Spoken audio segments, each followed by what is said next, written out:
మిమ్మల్ని గాయకుడిగా, నేపథ్య గాయకుడిగా పరిచయం చేసిన ఘనత దాసరి నారాయణరావు గారికి దక్కుతుంది. ఆ కథ అది ఘనత ఏం కాదు, కానీ అది నా అదృష్టం అనుకోండి.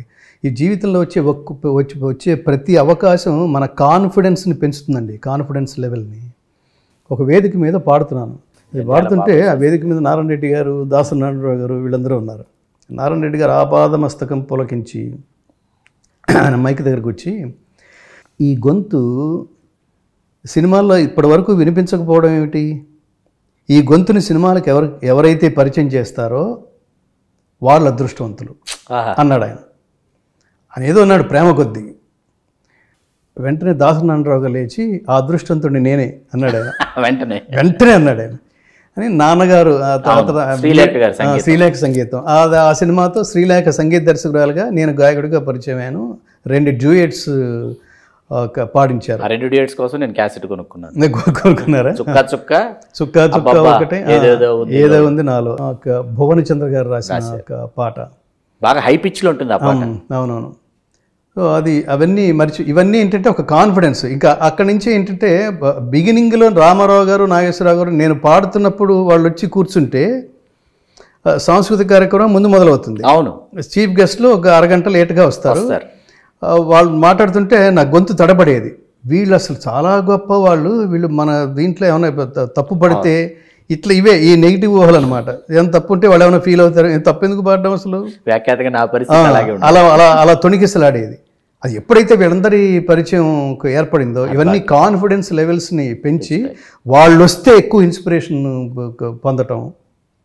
నేను ఎందుకోనండి, నేను పూర్తిగా చాలా ఆ సీన్లోకి వెళ్ళిపోతానండి. మీరు పాడితే ఆ ఒక్కసారి అది అనరా, అగాధమవు అనరా అనే భార్య అన్నపూర్ణమ్మ గారి సమక్షంలో, కలకానిది విలువైనది బ్రతుకు కన్నీటి ధారలలోనే బలి చేయకు.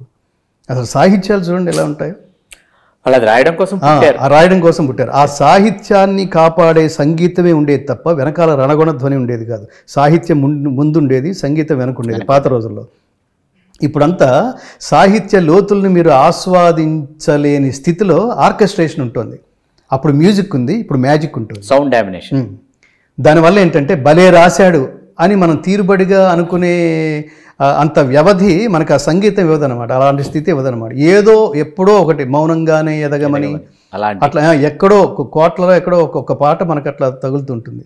సో అదే మ్యాక్సిమం అంతా ఇప్పుడు ఆ స్థితి అంతా మారిపోయి, సిస్టమ్ మారిపోయి, ట్రెండ్ మారిపోయి, ఇదివరకు పాటలకి ట్యూన్స్ చేసేవాళ్ళు, తర్వాత కాలంలో మ్యూజిక్ సిట్టింగ్ జరుగుతుంది అనేవాళ్ళు, ఆ తర్వాత కాలంలో మ్యూజిక్ కంపోజింగ్ అనేవాళ్ళు. ఇప్పుడు కొత్తగా ఏంటంటే మ్యూజిక్ సిట్టింగ్ అంటున్నారు. ఏమంటే మ్యూజిక్ సిట్టింగ్ ఇట. తర్వాత ఇప్పుడు కొత్తగా ఫీడింగ్ ఇప్పుడు ఏమిటో ఫీడింగ్ జరుగుతోందని. తర్వాత ఇంకో కొత్త పదం ఏమిటంటే ఆ హీరోలు వీళ్ళందరూ వచ్చి కూర్చుంటారు సంగీత ద్రష్టల్లాగా. వాళ్ళకి సౌండింగ్ బాగుందండి. ఇప్పుడు పాట అసలు సంగీతం అనేది పోయి సౌండింగ్ అనేది మొదలైంది. అసలు మీరు ఒక సంగీతం అనే ఉదాత్తమైన పదం పోయి ఆ సౌండింగ్ చూడండి. ఆ సౌండింగ్ వల్ల ఆ పాటలు బాగానే ఉన్నట్టే ఉంటాయి, కాస్త వాటికి ఇమ్మీడియట్గా అతి త్వరలోనే ఎక్స్పైరీ డేట్ ఉంటుంది. అట్లా ఉంటాయి దాన్ని.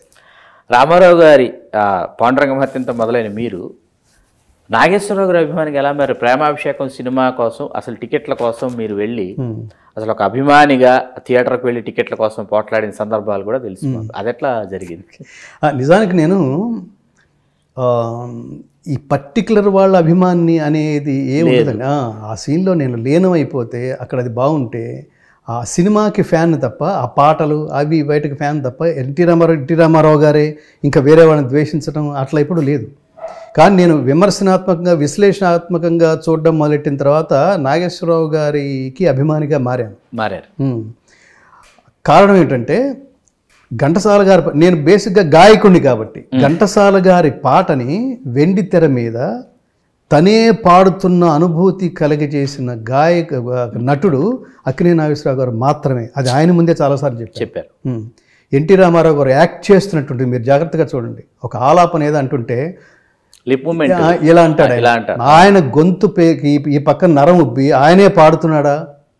మీరు గమకం వస్తున్నప్పుడు లేకపోతే అది పెగులుతున్నప్పుడు త్రిస్థాయిలో పాడుతున్నప్పుడు మీరు ఫేషియల్ ఎక్స్ప్రెషన్స్, ఆ గొంతు ఎక్స్ప్రెషన్స్, నరాలు ఉబ్బటం ఇవన్నీ ఎలా ఉంటాయో యాజ్ ఇట్ ఈజ్గా అలా నటించగలిగే నటుడు వెండితెర మీద ఒక్క నాగేశ్వరరావు గారు మాత్రమే. బికాజ్ ఆయన గాయకుడు కాబట్టి. బిగినింగ్ కాలంలో ఆయనే బాలరాజు సినిమా అవన్నీ ఆయనే పాడుకున్నారు. అలా నాగేశ్వరరావు గారు అంటే ఇదేంటి అది పాడుతా తీగా పాడుతుంటే ఆయనే పెగిలి ఇది ఏంటిది ఈ పాట అయిపోయే లోపల ఏంటి ఈయన వెళ్ళిపోతాడా ఏంటి, అంత ఇన్వాల్వ్ అయిపోయి ఇక్కడ గుండెలు తెగిపోతున్నాయి, నరాలకి స్వరాల పాశం వేసి ఓ పక్కన లాగుతున్నాడు ఘంటసాల గారు. ఈయనేమో అసలు ఎక్కడికో నటనలో ఎక్కడికో తీసుకెళ్ళిపోతున్నాడు.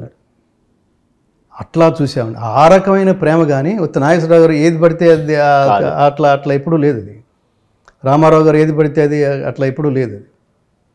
బేసిక్గా ఘంటసాల గారి పాటకి ఎవరు న్యాయం చేస్తే వాళ్ళు. అట్లా నాకు రెండోది చిన్నప్పటి నుంచి మన నాయనమ్మ ద్వారా నేను భగవద్గీత అనేది నాకు చెవులకి సోకటానికి మా నాయనమ్మ గారి కారణం. ఆ రకంగా ఆధ్యాత్మికత అనే సబ్జెక్టుకి మళ్ళీ ఎన్టీ రామారావు గారు, ఆ భాష, ఆ గొంతు, మళ్ళీ నాగేశ్వరరావు గారి గొంతు మైనస్, అవును అది పీలగా ఉండే గొంతు. రామారావు గారి గొంతు అతడు పంచమజాతి కన్య అయిన అరుంధతి ఎందు శక్తిని, ఆ శక్తి చండాలాంగనే ఎందు పరాశరుని, ఆ పరాశరుడు పల్లెపడిసైన మత్స్యగంధి ఎందు మా తాత వ్యాసుని, ఆ వ్యాసుడు విధవరాండ్రైన పినపితామహి అంబికతో మా పినతండ్రి పాండురాజును, మా ఇంటి దాసితో ధర్మ నిర్మాణచరుడని మీచే కీర్తించబడుతున్న ఈ విదురదేవుని కనలేదా. ఇది రామారావు గారు. సందర్భావసరములను బట్టి క్షేత్ర బీజ ప్రాధాన్యములతో సంకరమైన మా కురువంశము ఏనాడో కులహీనమైనది. నేను చిరంజీవి గారు వాళ్ళ అబ్బాయి రామ్ చరణ్కి తెలుగు నేర్పడం కోసం ఒకసారి అది ఈ సంఘటన జరిగింది. శంకరదాదా MBBS సినిమా షూటింగ్ జరుగుతున్నప్పుడు మా తమ్ముడు వేణుగోపాల్, ఇప్పుడు అతను పవన్ కళ్యాణ్కి PRO, అప్పుడు చిరంజీవి గారికి PROగా ఉండేవాడు. అన్నయ్య చిరంజీవి గారు నిన్ను కలవాలనుకుంటున్నారు అంటే ఒకరోజు వెళ్ళాను. ఇలా అంటే చాలామంది పెద్దవాళ్ళు అతనికి ట్రైనింగ్ ఇవ్వగలిగే వాళ్ళు ఉన్నారు, కానీ అతని ఏజ్కి దగ్గరగా ఉండేవాడైతే ఫ్రెండ్లీగా మూవ్ అవుతూ నేర్పించగలగటం అన్నది నీ వల్ల సాధ్యం అవుతుంది. గురువు శిష్యులు అనే ఆ డిస్టెన్స్ ఉంటే, ఆ భయము భక్తి అనే డిస్టెన్స్లోంచి ఏమీ నేర్చుకోలేరు ఈ జనరేషన్ వాళ్ళు. ఫ్రెండ్లీగా ఉండాలి. అలా అనుకుంటున్నప్పుడు ఎందుకో మార్నింగ్ టీవీ పెడితే ఆ టీవీలో నీ మాట, నీ ఇంటర్వ్యూ, నీ పాట ఇవన్నీ మేము ఇద్దరం చూసాము, నేను సురేఖ. నువ్వైతే బాగుంటుందని అనుకున్నాం, నీకు కుదురుతుందా అన్నాడు. అంటే నేనెక్కడో రామంతపూర్లో ఉంటాను, ఎక్కడో జూబ్లీ హిల్స్. ప్రతిరోజు అప్పుడు నాకు స్కూటరు, అది ఎక్కడ అయితే అక్కడ కిక్కు కొట్టుకుంటూ. అదే తర్వాత వేణుగారికి ఇచ్చారా మీరు? తర్వాత వేణుకి ఇచ్చాను. పెళ్లి కూడా అక్కడికే వచ్చాము. అప్పుడు చిరంజీవి గారు కూడా చిరంజీవి గారు వస్తుండగా ముందుగా వచ్చాము. అవునవును. నేను చిరంజీవి గారు వాళ్ళ అబ్బాయి రామ్ చరణ్కి తెలుగు నేర్పడం కోసం ఒకసారి అది ఈ సంఘటన జరిగింది. శంకరదాదా MBBS సినిమా షూటింగ్ జరుగుతున్నప్పుడు మా తమ్ముడు వేణుగోపాల్, ఇప్పుడు అతను పవన్ కళ్యాణ్కి PRO, అప్పుడు చిరంజీవి గారికి PROగా ఉండేవాడు. అన్నయ్య చిరంజీవి గారు నిన్ను కలవాలనుకుంటున్నారు అంటే ఒకరోజు వెళ్ళాను. ఇలా అంటే చాలామంది పెద్దవాళ్ళు అతనికి ట్రైనింగ్ ఇవ్వగలిగే వాళ్ళు ఉన్నారు, కానీ అతని ఏజ్కి దగ్గరగా ఉండేవాడైతే ఫ్రెండ్లీగా మూవ్ అవుతూ నేర్పించగలగటం అన్నది నీ వల్ల సాధ్యం అవుతుంది. గురువు శిష్యులు అనే ఆ డిస్టెన్స్ ఉంటే, ఆ భయము భక్తి అనే డిస్టెన్స్లోంచి ఏమీ నేర్చుకోలేరు ఈ జనరేషన్ వాళ్ళు. ఫ్రెండ్లీగా ఉండాలి. అలా అనుకుంటున్నప్పుడు ఎందుకో మార్నింగ్ టీవీ పెడితే ఆ టీవీలో నీ మాట, నీ ఇంటర్వ్యూ, నీ పాట ఇవన్నీ మేము ఇద్దరం చూసాము, నేను సురేఖ. నువ్వైతే బాగుంటుందని అనుకున్నాం, నీకు కుదురుతుందా అన్నాడు. చిరంజీవి గారి ద్వారా ఆ తరానికి కూడా అసలు చాలా ఒదిగి ఉండటం. ఎంతసేపు మనం హీరోలం కాబట్టి క్యారవాన్లోనే ఉండాలి, అవి చిరంజీవి గారి జనరేషన్ వరకు లేదండి. వాళ్ళు చాలా నిరాడంబరంగా ఉంటారు. ప్రతిదానికి ఊరికే అగ్రెసివ్గా ఉండి జనాల మీద పడిపోయి అట్లాంటి క్యారెక్టర్స్ కాదు అవి. అలా రామ్ చరణ్ దగ్గరికి ఇక తర్వాత నేను 2-3 రోజులు వెళ్ళాను. ఊరికే దీన్ని ప్రాక్టీస్ చెయ్యి అని అతనికి ఇచ్చినవి ఎన్టీ రామారావు గారి దానవీర సూరకర్ణ డైలాగ్స్ క్యాసెట్, భగవద్గీత పుస్తకం, పెద్ద బాల శిక్ష, ఈ 3 ఇచ్చాను. తెలుగు ఇంతకంటే తెలుగుని సంక్షిప్తీకరించిన ఏమంటారు ఆర్టికల్స్, ఈ పెద్ద బాల శిక్ష ఇంకా ఏమీ లేవు. అని అతనితో నేను ఒక 2-3 రోజులు ఏవో అనిపించి ఆ తర్వాత నాకేదో కుదరక నిష్క్రమించాల్సి వచ్చింది. అది ఎవరికైనా ఇదే, నటుడు అవ్వాలంటే డిక్షన్ ఇంపార్టెంట్. లూజ్ భాష మాట్లాడద్దు. మాట్లాడడం వల్ల ఏంటంటే నీకు భాష మనకి కన్న తల్లండి. కమ్యూనికేషన్కి అదే కదా, అంతే కదా. ఆ కమ్యూనికేషన్కి నీకు ఏదైతే ఒక సాధనం ఉపయోగపడుతుందో దాన్ని గౌరవించకపోతే ఎట్లా? ఆ సినిమాలో వాడేదో ఒక లేబర్ క్యారెక్టర్ ఏదో చేయాలనుకోండి, ఒక కూలీవాడు క్యారెక్టర్ చేయాలనుకోండి, అప్పుడు వాడి భాష మాట్లాడు. అసలు ఇప్పుడు హీరోలు కూడా అదే మాట్లాడేస్తే ఎట్లా? స్థాయి మర్చి వెళ్దామా ఏంటది, వెళ్దామా ఏంటి? అధ్యయనం అనుశీలన రెండు ఉండటం. అందుకే నిందాక జంజాల పాపయ్య శాస్త్రి గారి ఆయన అన్నాడు, చదువు నేర్వని నాడు శంకరుడు అన్నాడు, చదువు నేర్చెడి వేళ శంకరుడు అన్నాడు, చదువు ముదిరిపోయి శంకరుడననయ స్నిగ్ధ మధురహాస శ్రీనివాస అన్నాడు. అంటే ఈ 3 దశల్లో కూడా వాడు ఎక్కడ శంకరుడు అనలేడు అనమాట. వాడు అనలేదు శనివారం నాకు వాడు పలకదనమాట. అట్లా ఎలా అది? దాన్ని ఎలా యాక్సెప్ట్ చేసేస్తారు? దాన్ని ఎలా సమర్థిస్తారు? మన ఎవరో ఆ గాయకుడు అలా పాడుతున్న దాన్ని ఒక రచయిత సమర్థిస్తున్నాడు. పైకి వెళ్తే ఇలా వస్తుందని, పైకి వెళ్తే అలా వేస్తారు. ఇప్పుడు నేను అనలేదు, మహాపాపం. నేను ఏమంటానంటే టీచర్స్ స్టూడెంట్స్ విషయంలో, పాలకులు పాలితుల విషయంలో, తల్లిదండ్రులు బిడ్డల విషయంలో శిక్షణ ఇచ్చే సమయంలో అతి కఠినంగా ఉండాలని మనుధర్మశాస్త్రం చెప్తుంది. మనం ఇప్పుడు అడ్డదిడ్డంగా ప్రతిదాన్నే విమర్శించేసి శాస్త్రాలు, పురాణాలు, ఇతిహాసాలు వాళ్ళని తగలపెట్టడం ఒక కల్చర్ లాగా మారింది చూడండి, దురవస్థ. ఇప్పుడు ఇది ఏమని చెప్పాడు చూడండి, ఎవరికైతే ఈ ఆసక్తి లేదో వాడికి బోధించవలదు. ఇదంతే నా తపస్కాయ నా అభక్తాయ కదాచన నచా శుశ్రూషవే వాచ్యం నచమాం యహ అభ్యసూయతి. భగవద్గీత. ఎవడు పడితే వాడికి చెప్పొద్దు, ఎవడు పడితే వాడికి భగవద్గీత పుస్తకాలు ఫ్రీగా ఇచ్చేసేయద్దు. వాడు చదవడు, అప్పుడు నీ ఎఫర్టు నీ డబ్బు 2 వేస్ట్ అవుతాయి. అందుకని ఏ పని చేసినా ఆలోచించి చెయ్యి. వాడికి ఇంట్రెస్ట్ ఉందా వాడికి చెప్పు, గురువుగారు నాకు ఒక్క శ్లోకానికి అర్థం చెప్పండి అన్నాడు. వాడికి కావాల్సింది ఏంటి? శ్రద్ధావాన్ లభతే జ్ఞానం.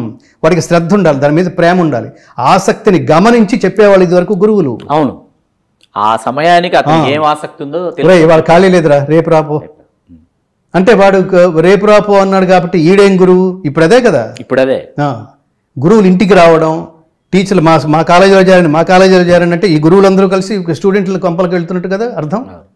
అప్పుడు వాడికి ఏం లక్ష్యం ఉంటుంది? వాడు తప్పు చేస్తున్నాడు, వాడికి టీసీ ఇచ్చి పంపించేస్తే వీడికి వచ్చే ఇన్కమ్లో ఇప్పుడు వీడికి ఒక అకౌంట్ పోయిందనమాట. అందుకని వాడిని మందలించి కూర్చోబెడతారు తప్ప వాడు ఎంత దుర్మార్గాలు చేసినా కాలేజీలో వాడిని అలాగే ఉంచుతారు. సో ప్రతిదీ వ్యాపారం అయిపోయిన తర్వాత, ప్రతిదీ మీ తెలివితేటల్ని కాలాన్ని డబ్బుగా మార్చుకోవడమే జీవితం అయిపోయిన తర్వాత మీకు విలువలు కొన్ని లక్షల యోజనాల దూరంలో ఉంటున్నాయి. మీరు ఏది చూసినా కూడా డబ్బు కాదు. డబ్బు అనుకునేవాడికి వాడికి ఒక విషయం చెప్పాలి. తల్లి గర్భము నుండి ధనము తేడెవ్వడు, వెళ్ళిపోయేడినాడు వెంటరాదు.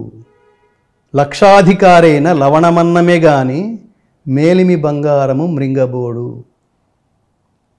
ఒక్కసారి కరోనా వచ్చి డెత్ బెడ్ మీద చేరితే మా దగ్గర డబ్బు చాలా ఉంది, ఎలాగైనా బతికించండి డాక్టర్ అంటే బతికించారా? అలాగే బతికించగలిగారా? మన మధ్యలోనే ఉన్న మహాత్ముడు ఎస్పి బాలసుబ్రహ్మణ్యం గారు, ప్రభుత్వాలు కూడా ఆయన వెనక ఉండి, ఆయన లేదు ఉండాల్సిన వెంకయ్యనాయుడు గారితో సహా మీకు దేనికి ఆలోచించద్దు, ఆయన మళ్ళీ ఆరోగ్యంగా వెనక్కి రావాలి. తీసుకురాగలిగామా? మన చేతిలో ఉంటుందా? నువ్వు 100 కోట్లు సంపాదించావనుకుంటే అందులో 1 రూపాయి కూడా నిన్ను వెనక్కి తీసుకురావడానికి ఉపయోగపడదు. అండర్లైన్. నువ్వు చేసిన మంచి పనులు చేయి. అందుకనే నీ దగ్గర డబ్బు ఉంది, సమాజానికి సద్వినియోగం చేయి. నువ్వు ఖర్చు పెట్టుకో, నీకు, నీ కుటుంబానికి, నీ పిల్లలకి ఖర్చు పెట్టుకో. Next level final level, higher level ఒకటి ఉంది, దాని పేరు కంట్రిబ్యూషన్ అంటారు. కంట్రిబ్యూషన్, తిరిగి సమాజానికి ఇవ్వడం. కొంత వచ్చిపోవద్దు, ఇచ్చే పోవాలి ఇక్కడి నుంచి. అందుకని భగవద్గీత మనకి చెప్పే అండర్లైనింగ్ పాయింట్ ఏంటంటే, నువ్వు ఏదైతే సమాజం నుంచి తీసుకున్నావో అది నీతో ఇంకిపోతుంది, నువ్వు ఏదైతే నీ నుంచి సమాజానికి ఇచ్చామో అది నీ వెంట వస్తుంది. ఎంత గొప్ప మాట మాట్లాడాడు చూడండి. అదే వెంట అదే ఏదైతే ఇచ్చావోట అది నీ వెంట వస్తుందట. ఎలా అంటే ఇదే పోయిన తర్వాత నీ గురించి తరాలు మాట్లాడేసుకున్నాయి. ఇప్పుడు మాట్లాడుకుంటాం. త్యాగయ్య, క్షేత్రయ్య, అన్నమయ్య, రామదాసు, ఎన్టీ రామారావు గారు ఎంతసేపు మాట్లాడుకుంటున్నాం ఆయన గురించి. ఏమిచ్చాడంటే భాష, జాతి కాపాడాడు ఆయన. శ్రీకృష్ణదేవరాయలు శిలలపై శిల్పాలు చెక్కినారు అని మాట్లాడుకుంటున్నాం, మనం పాడుకుంటున్నాం. ఎందుకంటే శత జయంతి సందర్భంగా రామారావు గారి శత జయంతి, ఘంటసాల గారి శత జయంతి, అల్లు రామలింగయ్య గారి పూర్తయింది. ఆ మహానుభావుల గురించి మాట్లాడుకుంటున్నాం. వాళ్ళు ఇచ్చి వెళ్ళిన సంపద అది. అంటే వాళ్ళ వృత్తిని వాళ్ళు ఎంత పవిత్రంగా ఇది పవిత్రం, ఇది గుర్తుపెట్టుకోవాలండి. చాలా గొప్ప మాట అది, సాక్రెడ్నెస్. అది లేకపోతే జీవితమే కాదు. భగవద్గీతలో పవిత్రం అనే మాట ఒక చోట ఉపయోగిస్తాడు. యజ్ఞదాన తపఃకర్మ నత్యాజ్యం కార్యమేవ తత్ యజ్ఞోదానం తపశ్చైవ పావనాని మనీషిణాం. జీవితంలో ప్రతి ఒక్కడు విధిగా 3 కర్మలు ఆచరించవలసింది. ఆ 3 ఏంటంటే యజ్ఞము, దానము, తపస్సు. యజ్ఞం దేవతల కోసం, వాళ్ళు చేస్తారు. నువ్వు ఆ హవిస్సు వాళ్ళు తీసుకుంటారు, నీకేం కావాలో ఇస్తారు. దానం, ఆర్తులకి దానం చేయి, సమాజానికి ఉపయోగపడుతుంది. తపస్సు ఫైనల్గా ఏంటి? ఎవరి అనుగ్రహం కోసం? ఏ పరమాత్మ సృజన వల్ల మనం జన్మించామో ఆ పరమాత్ముడి అనుగ్రహం చేత ఆ పరమాత్మలో కలిసిపోయే స్థితి ఒకటి ఉంది, దాని పేరు మోక్షము, శాశ్వతానందమయ స్థితి. మళ్ళీ ఈ సంసార ప్రవృత్తిలోకి రాని స్థితి, దానికోసం తపస్సు. ఇవన్నీ చేయాల్సిందే.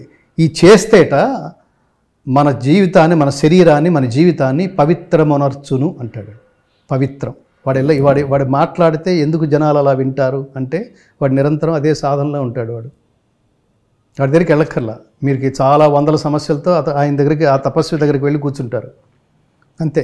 ఆయన మీతో మాట్లాడకపోయినా ఆ సమాధానం మీకేదో కమ్యూనికేట్ అవుతుంది. చిరంజీవి గారితో మీ ఆ తొలి పరిచయం, మిమ్మల్ని అభినందించినటువంటి ఆ సంఘటన. చిరంజీవి గారితో తొలి పరిచయం విలేకరిగానే, జర్నలిస్ట్గానే ఆయనతో తొలి పరిచయం. నేనంటే ఆయన చాలా ఇష్టపడేవారు. కారణం ఏంటంటే నేను బయట భోజనం చేసేవాడిని కాదు. నాకు ఈ సినిమా పరిభాషలో నన్ను బాక్స్ ఆఫీస్ అని పిలిచేవాళ్ళు. ఇంటి దగ్గర నుంచి బాక్స్ తెచ్చుకుని తింటానని, ఆఫీస్లో బాక్స్ పెట్టుకుని తింటానని. షూటింగ్లకి వెళ్ళినా కూడా నా బాక్స్లో నేను తినేవాడిని. ఒకరోజు దాసనారాయణరావు గారు అన్నారు, ఇవాళ ఒక్కరోజన్నా మా దగ్గర భోజనం చేయవా, ఏముందే ఆ బాక్స్లో అన్నాడు. అంటే నేనన్నాను, మీరు ఇవాళ షూటింగ్ ఓపెనింగ్ 6ంటికి పెట్టారు.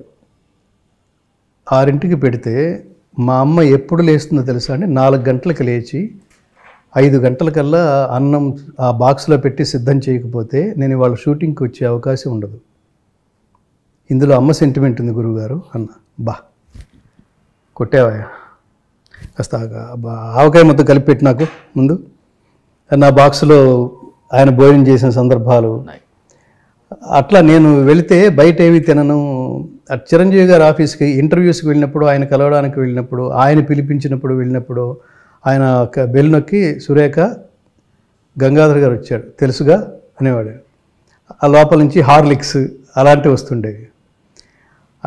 అట్లా ఆయనలో గొప్పతనం ఏంటంటే, ఒకసారి ఆయన ఆరాలోకి ఎంటర్ అయిన వాళ్ళు, ఆయన సర్కిల్లోకి ఎంటర్ అయిన ప్రతి ఒక్కరిని కృతజ్ఞతతో గుర్తుపెట్టుకుంటాడు. వాళ్ళ టాలెంట్స్ని బట్టి వాళ్ళ స్థాయిని, వాళ్ళ స్థానాన్ని జాగ్రత్తగా అది బాగా మెయింటైన్ చేసేవాడు. పాత రోజులు రామారావు గారి దగ్గర నుంచి చిరంజీవి గారి వరకు అని మాట్లాడతాను. ఆ తరంతా నాకు పరిచయం లేకపోవటం వల్ల నేను వాళ్ళ గురించి చెప్పలేను. వాళ్ళలో కూడా ఎలాంటి మహాత్ములు ఉన్నారో నేను చెప్పలేను. అట్లా మన స్టేట్ గవర్నమెంట్ ఘంటసాల గారి 60వ పుట్టినరోజు, సినిమా ఇండస్ట్రీకి వచ్చిన 60వ పుట్టినరోజుని ఘనంగా చేస్తూ ఆ కార్యక్రమం మొత్తం నాకు అప్పచెప్పింది. ఉదయం గవర్నర్ చేతుల మీదుగా ప్రారంభం, సాయంత్రం చిరంజీవి గారు అయితే బాగుంటుంది, నేను వెళ్ళి అడుగుతానని నేను ఆయన అడిగాను. సాయంత్రం ఆయన వచ్చాడు. ఆయన వచ్చే టైంకి రవీంద్ర భారతి ప్రాంగణం అంతా జనాలు. నైట్ ఈ కారు లోపలికి రాదనమాట, రోడ్డు మీద నడుచుకుంటూ నడుచుకుంటూ వెళ్ళిపోదాం. లోపలికి వచ్చాం. కార్యక్రమం అంతా అయిపోయిన తర్వాత ఆయన నిరాడంబరంగా మాట అన్నాడు, మేమేదో పేరుకు పెట్టుకున్నామండి చిరంజీవి అని. మరణించిన తర్వాత ఒక పాట వింటే మనసుకి ఎంత సాంత్వన కలుగుతుందో, ఒక పవిత్రమైన భావన కలుగుతుందో, మన భుజం మీద చేసి నేనున్నానని పలకరించే స్నేహితుడు చూసినప్పుడు మనకు ఎంత ఆనందం కలుగుతుందో, ఘంటసాల గారి పాట వింటున్నప్పుడు నాకు అలాంటి ఆనందం కలుగుతుంది. ఆయన భగవద్గీత విన్నప్పుడు నాకు అంత ఆనందం కలుగుతుంది. నిజమైన చిరంజీవులు వాళ్ళు. అట్లా తనని తగ్గించుకుని ఇంకొకరిని పెంచే ఏమంటారు ఒక ఆలోచన విధానం ఎంతమందికి ఉంటుంది. అది ఆ స్థాయికి వెళ్ళిన తర్వాత ఘంటసాల గారిది అదే స్థితి. ఘంటసాల గారికి పద్మశ్రీ వచ్చినప్పుడు ఆయన మాట్లాడిన మాటల్లో చాలా గొప్ప మాట ఏంటంటే, ఇప్పుడు మీకు పద్మశ్రీ వచ్చింది కదా, ఈ క్రెడిట్ అంతా ఎవరికి ఇస్తారు మీరు అని అడిగారు ఆయన్ని. ఆయన ఏమన్నాడు తెలుసా అండి, నేను తిండి తిప్పలు లేని రోజుల్లో, వారాలు చేసుకుని బతికే రోజుల్లో విజయనగరంలో ఒకళ్ళు ఇళ్ల ముందు నిలబడి, అమ్మా నేను ఘంటసాల వెంకటేశ్వరరావుని వచ్చాను, ఇవాళ మీ ఇంట్లో ఏమన్నా భోజనానికి ఏర్పాటు ఉందా, అవకాశం కల్పించగలరా అంటే, లేదయ్యా రేపురా అంటే ఇంకో ఇంటికి వెళ్తారనమాట. అలా ఏ తల్లి నా జోలెలో మొదటి కబళం వేసిందో అది నాకు అష్టైశ్వర్యాలు గల జీవితాన్ని ప్రసాదించి ఇవాళ పద్మశ్రీ దాకా నన్ను పెంచింది అన్నాడంటే, బాగా ఎదిగిన తర్వాత మేము జీవితం ప్రారంభ దశలో నేను ముష్టెత్తుకుంటూ ఉండేవాడిని అని ఎవడన్నా చెప్తాడా? ఎవరు చెప్పరు. మహాత్ములు అయితేనే ఒప్పుకుంటారు. వాళ్ళు అలాంటి వీళ్ళని యోగులు అంటాం. వాళ్ళు దాంతోనే అనుబంధం తప్ప లౌకికమైన ప్రపంచంతో వాళ్ళకి ఏముండదు. వాళ్ళకి ఎన్ని శాలువాలు కప్పినా కూడా వాటి వంక ఇలా మురిసిపోతూ చూసుకోరు. సో అందుకని మన నెక్స్ట్ జనరేషన్ పిల్లలకి చెప్పాల్సింది ఏంటంటే, జీవితంలో నిన్ను ఎవరు పలకరించినా వాళ్ళ పట్ల కృతజ్ఞతతో ఉండు. జీవితంలో ఎవరు నిన్ను పెంచడానికి ప్రయత్నించినా వాళ్ళ పట్ల నువ్వు కృతజ్ఞతతో ఉండు. 10 మెట్లు ఎక్కితే 11వ మెట్టు ఎక్కగానే కింద ఉన్న 10 మెట్లని తన్నేసే వాళ్ళని చాలామంది చూస్తూ ఉంటాం. ఈ వ్యాపారాల్లో కూడా మా దగ్గరికి ఎవరో ఒక ఆయన వచ్చాడు. వ్యాపారాల్లో వీళ్ళందరూ మన వాళ్ళని మా వ్యాపారంలోకి తీసుకున్నాను సార్, ఫైనల్గా నన్ను రోడ్డు మీదకి తోసేశారు వీళ్ళందరూ అంటుంటాడు. ఆ ఒక్క బాధ చాలు, వీళ్ళు తర్వాత కాలంలో వీళ్ళందరూ సర్వనాశనం అయిపోవడానికి చాలు, ఒక్క మాట చాలు. సో అందుకని ఎవడో ఇప్పుడు మనం బాగా గుర్తుపెట్టుకోవాల్సింది, ఎందుకు తరచు రోగాలు వస్తుంటాయి. నేను ఇందాక చెప్పింది అదే, జన్మ మృత్యు జరా వ్యాధి దుఃఖ దోషాను దర్శనం. ఈ జననాన్ని, మరణాన్ని, మృత్యువుని, ముసలితనాన్ని, వ్యాధుల్ని, వీటి వల్ల కలిగే దుఃఖాన్ని, దోషాన్ని గుర్తించటమే జ్ఞానము అని చెప్తుంది భగవద్గీత. ఇప్పుడు తలనొప్పి వచ్చేసింది, ఈ రోగం వచ్చేసింది, ట్రీట్మెంట్ చేసేసుకున్నాం అని కాదు, ఈ రోగం ఎందుకు వచ్చింది ఆ మూలాల్లోకి వెళ్ళాలి. ఏంటి నువ్వు చేసిన దోషం ఏమిటి?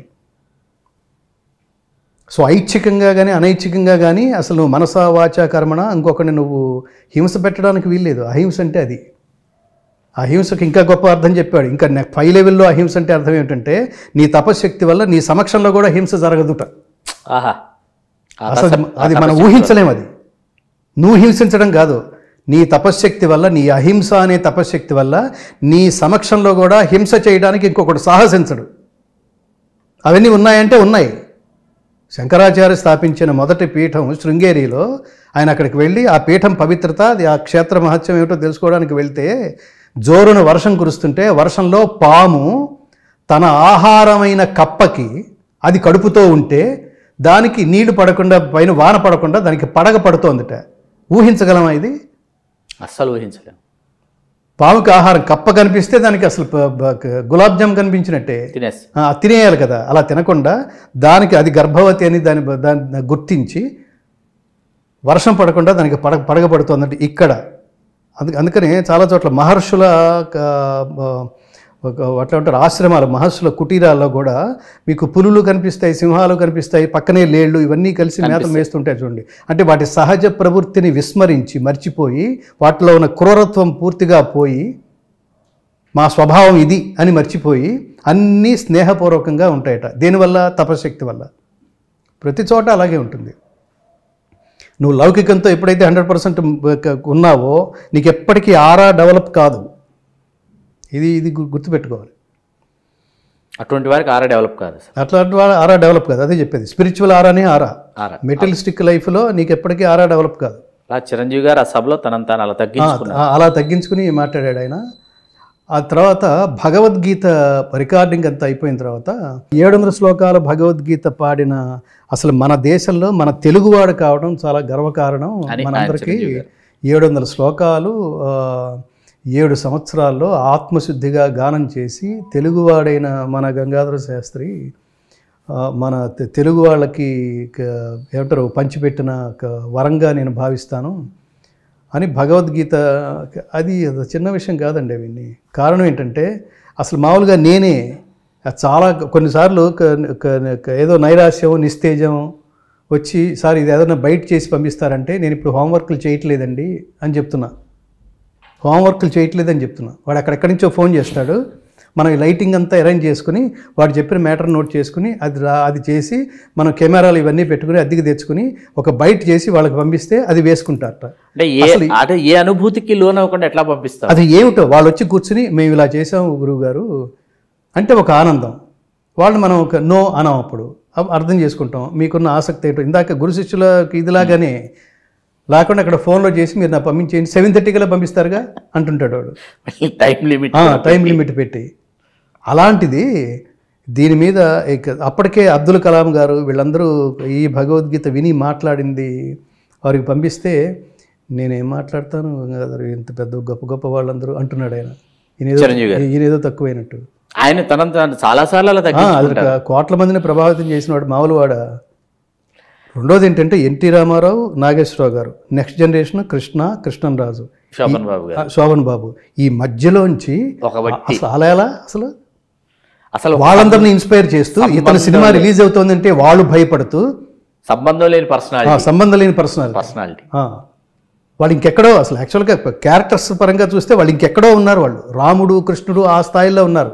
ఈయనేమో తుకారాము ఏమంటారు బెంగాలీ శరశ్చంద్ర దేవదాసు ఇతడే, ఉత్తరాది మహాకవి కాళిదాసు ఇతడే, తమిళనాట విష్ణు భక్తుడి విప్రనారాయణ, కర్ణాటక ముద్దుబిడ్డ అమరశిల్పి జక్కన్న, ఇష్టపడే అష్టపదుల ఒరిస్సా జయదేవుడు, మహారాష్ట్ర సంఘ సంస్కర్త తుకారాముడు. ఈ దేశంలో దాని ఏమంటారు నేషనల్ ఇంటిగ్రేషన్ కలిగిన క్యారెక్టర్స్ని చేసిన ఒకే ఒక్క నటుడు అక్కినేని నాగేశ్వరరావు గారు. దేవుళ్ళన్నీ ఆయన పనిచేసుకున్నాడు, భక్తులన్నీ ఈయన పనిచేసుకున్నాడు. ఈయన వచ్చేసరికి ఏం మిగల్లా. కానీ వాళ్ళు కూడా చిరంజీవి సినిమా వస్తుందంటే ఇదేంటే సంవత్సరానికి 12-15 సినిమాలు చేసేస్తున్నారు వీళ్ళు. అదేంటి ఆ ఫాలోయింగ్ ఏంటి, ఇదేంటి ఒక బర్త్డేకి ఒక పుట్టినరోజుకి 3 హెలికాప్టర్లో 3 ప్లేసుల్లో జరుపుకునే స్థాయికి 4 స్టేషన్స్ గ్యాంగ్ లీడర్. మన ఇద్దరి తొలి పరిచయం కూడా చిరంజీవి గారి ఇంట్లో జరిగింది. అన్నయ్య 100 days ఫంక్షన్ మరుసటి రోజు నాతో కూర్చోవటం ఆయన ప్రత్యేకంగా ఫీల్ అవుతుండేవాడు. అది నేను చాలా ఎంజాయ్ చేస్తుండేవాడిని. అంజీ సినిమా షూటింగ్ టైంలో షూటింగ్ టైంలో సార్ నేను ఇవాళ కలుస్తున్నాను అని మెసేజ్ పెట్టాను, వచ్చేసాయి అన్నాడు ఆయన. అట్లా ఎందుకు రేపు ఎల్లుండి లేకపోతే ఇంకో 4 గంటల తర్వాత అలా చెప్పొచ్చు కదా, వెంటనే ఎందుకు అన్నారు అన్న. అసలు నువ్వు నన్ను కలవవు కదా, నువ్వు ఎప్పుడో వస్తావు, అందుకని ఇట్రా అని పక్కన వాడిని పిలిచి 1 గంట వరకు ఎవరు లోపలికి వచ్చి షార్ట్ రెడీ అని చెప్పొద్దు అనేవాడు ఆయన. నీతో కూర్చుంటే ఒక ఆనందం అయ్యా, ఒక ఎడ్యుకేషన్, అట్లా వినాలనిపిస్తుంది అనేవాడు ఆయన. సో అంటే మంచిని వినడంలో నాలెడ్జ్ సంపాదించడంలో గెయిన్ చేసుకోవడంలో అతను చాలా చాలా గొప్పవాడు. మీరు ఎన్ని పాటలు పాడారు కదా దీనికి అందులో నేను ఈ హోంవర్క్ చేయడంలో అన్నాను కదా, అట్లాంటిది ఇది మీ బయట కావాలండి అని అంటే సరే నేనే పంపిస్తాను.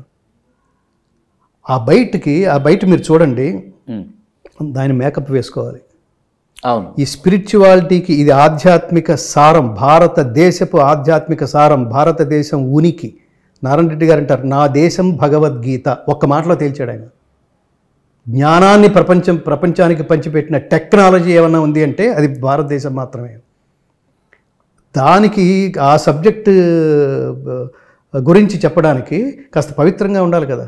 వెనకాల ఒక ఒకటేదో ఒక వాడారు, ఏదో స్క్రీన్ వాడారు,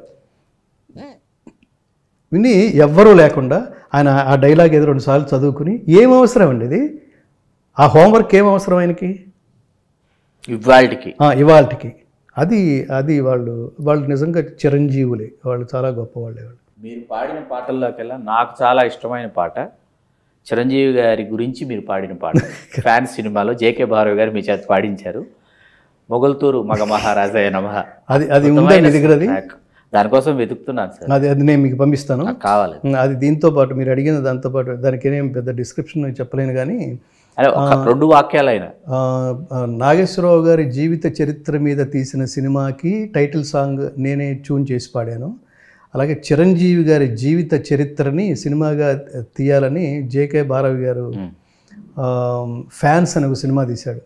నిజంగా ఎవరన్నా ఇది అట్లాంటివి తీసి ఆగిపోవడానికి వీల్లేదండి. కానీ జరిగినాయి. అసలు అది అలా జరగటానికి వీల్లేదు. మీ ఫ్యాన్స్ అందరూ కలిసి అది ఏదో ఒకటి చేసి దాన్ని ఓటీటీ కన్నా తీసుకురావాలి. అప్పుడు ఏంటి గౌరవం ఏంటి చెప్పండి. ఇప్పుడు ఉదాహరణకి నేను చిరంజీవి ఫ్యాన్ అనుకోండి, ఆ చిరంజీవి సినిమా ఆయన మీద సినిమా తీసి ఆగిపోయింది సార్ అంటే అది ఎవరికి అవమానం? అది మీతో సినిమా తీస్తే వర్కౌట్ కాదండి అని ఆయనకి చెప్పడమా? లేకపోతే మీతో సినిమా తీస్తే మీ వాళ్ళు ఎవ్వరూ సహకరించట్లేదని ఫ్యాన్స్కి చెప్పడమా?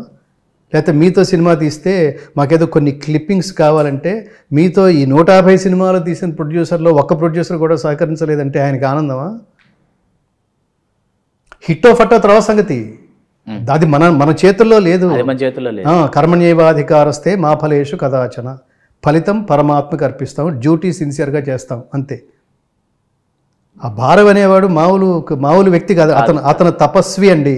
అతను డబ్బు సంపాదించుకునే యాటిట్యూడ్ ఉంటే సినిమా ఇండస్ట్రీలో డబ్బు సంపాదించాలనే యాటిట్యూడ్ ఉన్న వాళ్ళ వాక్కు ఎంత షార్ప్గా ఉంటుందో మనకు తెలుసు ప్రత్యక్షంగా. రూపాయి అక్కడ పెట్టకపోతే నోట్లోంచి వాక్కు రాదు అక్కడ. ఇతను అలా కాదు. అతను ఒక కైండ్ ఆఫ్ పిచ్చివాడు అనమాట. ఒక ఉన్మాదిలాగా ఉంటాడు, ఒక తపస్విలాగా ఉంటాడు, ఒక చిన్న పిల్లవాడిలాగా ఉంటాడు, ఒక జ్ఞానిలాగా ఉంటాడు. అతను తీసిన సినిమా అది. నేను చూశాను. మొగల్తూరు మగ మహారాజాయ నమః, ఫ్యాన్స్ హార్ట్ నివాసాయ నమః. అట్లా చాలా బాగుంటుంది పాట, గొప్ప పాట. అసలు చాలా కొణిదెల శివశంకర వరప్రసాదాయ నమః చివరిలో అట్లా చేసిన చిరంజీవిని అంత ప్రేమించి అంత ఆరాధించి మీరు మళ్ళీ ఒక దశలో ఇంకోటి ఏంటి తెలుసా, ఒక దశలో రాఘవేంద్రరావు గారు జేకే భారవి గారు ఇద్దరు చిరంజీవి గారి దగ్గరికి వెళ్ళి ఆయన్ని మంజునాథ సినిమాలో ఒక క్యారెక్టర్ అడగలేని స్థితిలో ఉన్నారండి. అప్పటికి అప్పుడేదో కొన్ని సిచ్యువేషన్స్ కారణంగా నేను అడగలేనులే, నాకు ఇప్పుడు ఈ దశలో నాకు కొంచెం ఇబ్బందిగా ఉంది కానీ నేను ఆయన దగ్గరికి వెళ్ళి నేను డైరెక్ట్గా వెళ్ళి నేను కూర్చునే అంత నాకు ఇది లేదండి అని భారవి, రాఘవేంద్రరావు గారు భారవి గారు. మరి ఇప్పుడు ఈ సమస్యను ఎవరు పరిష్కరిస్తారంటే గంగాధర్. వెంటనే నేను ప్రత్యక్షం, చిరంజీవి గారు అపాయింట్మెంట్ తీసుకోవాలి నువ్వు, వాడు స్టోరీ చెప్తాడు, మంజునాథ స్టోరీ చెప్తాడు అని. అలాగే అంటే నువ్వు నీకేమీ ఇప్పుడు మేమే సాధ్యం కాదంటున్నాం కదా, నువ్వు అలా ఎందుకని లేదన్నాడు. నా కోసం కాదు కదా, అది మీ స్వార్థం లేదా? నా స్వార్థం లేదు. ఇప్పుడు నాకేమన్నా మీరేమైనా పాట ఇవ్వాలా? మిమ్మల్ని నేనేం అడగట్లేదు కదా, ఆయన ఏం అడుగుతా, నేను ఇది మీకోసం అని చెప్పి మొదలెడతా. ఇస్తాడు, ప్రయత్నం కోసం కదా నన్ను పిలిచింది, ఇప్పుడు అడుగుతా నేను అంటే ఫోన్ చేశా. ఆయన మాట్లాడారు. సాయంత్రం 5 గంటల తర్వాత 5 నిమిషాల సమయం కావాలి మీకోసమే అన్న 3 మాటలు. అంటే నువ్వు అసలు ఎప్పుడు నన్ను ఏది అడగవు, ఏది ఆశించవు కదా, నువ్వు అట్లా అడిగావంటే అందులో విషయం ఉంటుంది. కానీ రేపు నేను మృగరాజు షూటింగ్ కోసం సౌత్ ఆఫ్రికా వెళ్తున్నాను. ఇవన్నీ ఆ సామాన్లు సర్దుకునే ప్రయత్నంలో ఉన్నాను, లగేజ్ సర్దుకునే ప్రయత్నంలో. వెళ్ళొచ్చిన తర్వాత కూర్చుందామా? కాదు ఇవాళే కూర్చోవాలి. నేను అందుకని 5 నిమిషాలు అన్నా. 5 నిమిషాల తర్వాత మీరు సమయం పెంచితే అది మీ అకౌంట్లో పడుతుంది అన్నా. నాకు సంబంధం లేదు. సరే కానీ అక్కడికి వెళ్ళిన తర్వాత కానీ భారవి నాతో వచ్చాడన్న విషయం తెలియదు ఆయనకి, తెలియదు. అక్కడికి వెళ్ళి కూర్చుంటే ఆయన చెప్పు అందరూ ఎలా ఉన్నారు, ముందు క్షేమ సమాచారాలు అయిపోయిన తర్వాత ఏమిటి దేనికోసం వచ్చాము, ఈయన తెలుసు కదా భారవి అన్నమయ్య, ఒక నటుడి దిశని మార్చినవాడు, ఒక నటుడి జీవితానికి పవిత్రతని చేకూర్చిన ఆపాదించినవాడు, ఒక డైరెక్టర్ని అప్పటిదాకా షేక్ హ్యాండ్లు ఇచ్చి కంగ్రాచులేషన్స్ చెప్పే స్థితి నుంచి కాళ్ళకి నమస్కారాలు, మీ జన్మధన్యం అని ఇలా 2 చేతులు ముకుళిత హస్తాలతో ఫ్యాన్స్ నమస్కారాలు చేసే గొప్ప సినిమా ఇచ్చినవాడు. ఇప్పుడు అదే ఇంకొక ఆపర్చునిటీ మీకోసం సిద్ధంగా ఉంది. మీరు అంగీకరిస్తే ఆయన 5 నిమిషాల్లో విషయం చెప్తాడు, 5 నిమిషాల్లో మేము వెళ్ళిపోతాం. డీటెయిల్డ్ నేరేషన్స్ తర్వాత చూసుకుందాం. ఏమిటది? మంజునాథ ఆ మంజునాథ సినిమా టైటిలే మీరే శివుడు. వీళ్ళు ముందు అనుకున్నది మంజునాథుడి క్యారెక్టర్కి మొదట అమితాబ్ బచ్చన్ అనుకున్నారు, తర్వాత రజనీకాంత్ని ఒక ఇమేజ్ కూడా వీళ్ళు ఎక్స్పెక్ట్ చేశారు అని అంటే అప్పుడు ఆ డిస్కషన్లో నేనన్నాను అసలు ఏం పెట్టినా కూడా అందులో మంజునాథుడు కనపడ్డు, అమితాబ్ బచ్చనే కనపడతాడు, ఇక్కడ ఇదే కనపడుతుంది, రజనీకాంతే కనపడతాడు. రెండోది మంజునాథుడు అంటే శివుడు అంటే నటరాజు, ముందు వాడు అద్భుతంగా డ్యాన్స్ చేయగలగాలి, అందులో లీనమైపోయి. సో ఈ దేశం మొత్తం మీద చూసుకున్న ఆ పాత్రకి మీరు తప్పితే ఇంకొకరు ఉండటానికి వీల్లేదు. వీళ్ళు కూడా అనుకుంది మిమ్మల్ని అనుకున్నప్పటికీ మిమ్మల్ని చేరడానికి ఏవో అడ్డుపడుతున్నాయి, అందుకని నేను వచ్చాను అన్న. చెప్పండి అన్నాడు. ఆయన స్టార్ట్ చేశాడు. ఇలా కూర్చున్నాడు చిరంజీవి గారు. తర్వాత ఇట్లా కూర్చున్నవాడు కుర్చీలో ఒక 5 నిమిషాలు అయింది, అది దించాడు. ఇంకొక 5 నిమిషాలు అయింది, కూర్చున్నాడు. ఇంకొక 5 నిమిషాలు అయింది, ఆ టేబుల్ మీద ఇంకొక 5 నిమిషాలు అయింది, అది దిగేసి కింద కూర్చున్నాడండి. కింద కూర్చుని ఆ సీన్స్లో ఇన్వాల్వ్ అయిపోయి, పేరుకు మంజునాథ అంటే టైటిల్ కదా, అది భక్తుడికి సంబంధించిన సినిమా, కానీ సినిమా మొత్తం అన్యాపదేశంగా, సినిమా మొత్తం ఆ దేవుడి స్మరణే ఉంటుంది, శివనామస్మరణే ఉంటుంది. మళ్ళీ మంజునాథుడు ఎప్పుడు వస్తాడు, మళ్ళీ చిరంజీవి గారు ఎప్పుడు వస్తాడు, అవును అలాగే ఉంటుంది సినిమా అంతా. మొత్తం అంతా కనిపిస్తే 5-6 సీన్ల కంటే ఉండవు, కానీ సినిమా అంతా ఆయన ప్రస్తావనే ఉంటుంది. అంటే ఇది ఏమని చెప్తాం మనం ప్రెస్కి అన్నాడు ఆయన. అంటే ఇది గెస్ట్ క్యారెక్టర్ కాదు, బెస్ట్ క్యారెక్టర్ అని చెప్పండి అన్న. ఓ సూపర్. అలా లీనమైపోయి కింద పడి దొలుతున్నాడండి ఆయన. ఆ సెంటిమెంట్ సీన్స్ ఏవైతే ఉన్నాయో అతను, నేనేమంటానంటే ఒక దశ వరకే అది తెగితే వాళ్ళ పిల్లలు, వాళ్ళ బాలురు, వాళ్ళు మనకి చాలా ఏమంటారు చిరకాల మిత్రుల స్నేహితులతో ఎలా ఉంటామో అలా మసులుకుంటారు వాళ్ళు ఎప్పుడన్నా మిస్లీడ్ అయితే, ఇట్లాంటి పెద్దవాళ్ళు ఎప్పుడన్నా మిస్లీడ్ అయ్యారంటే ఎవరి ప్రభావం వల్ల మిస్లీడ్ అవ్వటం తప్ప వీళ్ళకి పుట్టిన బుద్ధి కాదని అర్థం. అందుకని వాళ్ళు జాగ్రత్తగా కాపాడుకోవాల్సిన బాధ్యత చుట్టూతా ఉన్న వాళ్ళది. ఎందుకంటే మళ్ళీ అటువంటి వ్యక్తులు పుట్టరు. డెఫినెట్గా 150 సినిమాలు చెప్పి ఎప్పటికండి, ఇది సంవత్సరానికి ఒక్కొక్కటి చేస్తుంటే ఎప్పటికవుతాయి అది. అసలు ఒక దశలో తెలుగు నేల మీద రామారావు గారి తర్వాత చిరంజీవి గారు మన ఫ్యామిలీ మెంబరు. ఆయన ఇంటిల్లిపాది వెళ్ళి ఆయన సినిమా చూసి రావడం, ఆయన విజయం మన విజయంగా భావించడం ఒక సోషల్ హ్యాబిట్. అలాంటి వాళ్ళతో అంటే వీళ్ళందరి సహచర్యం కూడా బేసిక్గా ఏంటంటే నేను ఒక విషయం చెప్తుంటాను, ఎంత గొప్ప టీవీ అయినా, లేటెస్ట్ టీవీ అయినా, 8K టీవీ అయినా, దానికి రిసీవర్ సరిగ్గా లేకపోతే, యాంటెనా సరిగ్గా లేకపోతే దాని పిక్చర్ చూడలేము. అట్లాగే దేవుడు నాకు చాలా గొప్ప యాంటెనా ఇచ్చాడు, గొప్ప వాళ్ళ మధ్యలో తిరుగుతున్నప్పుడు వీళ్ళ చేత ప్రశంసలు పొందాలి అనే ఇన్స్పిరేషన్ ఎప్పటికప్పుడు లోపల రగులుతూ ఉండేది. దానికోసం చాలా ప్రాక్టీస్, చాలా అధ్యయనం, ఇవన్నీ చేయాలి. అయితే నాగేశ్వరరావు గారి ముందు కూర్చొని నేను ఇండస్ట్రీకి వచ్చిన తొలినాళ్లలో ఆయన భగవద్గీత చెప్పి ఆయన కరెక్ట్ చేయాలనే ఇదేమిటి, నిస్వార్థంగా ఉండటం, తర్వాత సినిమా తాలూకు పిచ్చి అలవాట్లు లేకపోవడం, ఇవన్నీ గమనిస్తారు. మనమందరం మనం ఎలాగ నాశనమే, ఆయనకి ఎందుకురా ఇస్తే ఏమంటారు ఒక మిల్క్ షేక్ ఏదైనా ఇవ్వండి, ఒక కూల్ డ్రింక్ కూడా ఆఫర్ చేసేవాళ్ళు కాదు. సో చాలామంది ఈ మందు కొడితే కానీ పెరగదు. ఏమిటది, చాలా గొప్ప వాళ్ళకి ఎలాంటి అలవాట్లు లేవు. అది నువ్వు అనుకుంటున్నావు, మందు కొడితే మాకు తాగి ఎవడైతే తాగబోసాడో ఆ వాడి మొహానే కక్కేసి అక్కడే పడిపోయి అక్కడే అలుకులాడి అక్కర్లేదు, పరుగు పోయేంత వరకు. దేహో దేవాలయ ప్రోక్త జీవో దేవ సనాతన, అది ప్రతివాడు తెలుసుకుంటే ఇది అనవసరమైన జోలికి వెళ్ళవండి. నీ కష్టం నువ్వు ఎప్పుడైనా దురలవాట్లకు లోనయ్యావనుకోండి, నీ కష్టం ఎదురైతే, నీకు దురలవాట్లు లేకపోతే నువ్వు వెంటనే నీకు గుర్తొచ్చేది ఫ్రెండ్స్, ఒక ఆధ్యాత్మిక ప్రవచనాలు, ఒక గుడి, ఒక మంచి ప్లేసు, మంచి టూరిస్ట్ స్పాట్, వీటికే వెళ్తాం. నీకు దురలవాట్లు ఉన్నాయనుకోండి, నీకేదో దురదృష్టమైన సంఘటన జరిగిందనుకోండి, ఫస్ట్ నీకు గుర్తొచ్చేదే వెంటనే ఓపెన్ చేయటం, కూర్చోవటం, అక్కడే తాగి, నీ ఇంట్లో స్విమ్మింగ్ పూల్ ఉంటే అక్కడే పడిపోతావు. అది ఎందుకంటే మనకి సుఖ దుఃఖే సమీకృత్వ లాభాలాభౌ జయో అంటాడు. ప్రతి వాడి జీవితంలో చూడండి, కంటిన్యూస్గా సుఖం ఉండదు, కంటిన్యూస్గా దుఃఖం ఉండదు. ఈ సుఖ దుఃఖాలు పాసింగ్ క్లౌడ్సే. సో మధ్యలో వచ్చి మధ్యలో పోయేది సుఖం అయితే లేదా సక్సెస్ అయితే దాన్ని పట్టుకుని విర్రవీగితే ఆ టీవీలు పెడుతుంటే అసలు కొంతమంది ఆర్టిస్టులు సీనియర్స్ పట్ల వాళ్ళకి గౌరవం ఉండదు, భాష పట్ల సమాజం పట్ల. కొంతమంది వాడెవడో డైరెక్టర్, వాడికి ఆడియన్స్ మీద కూడా గౌరవం ఉండదు. వాడికి వాళ్ళు ఎదవలు కాబట్టి నా సినిమా చూస్తారు, మీతో ఎవరు తీస్తున్నారంటే వాడొక ఎదవ అంటాడు. ఏమి జీవితాలు అసలు అవి?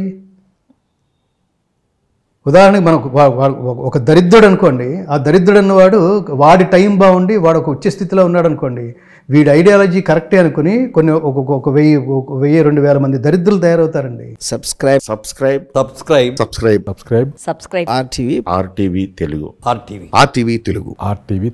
RTV తెలుగు.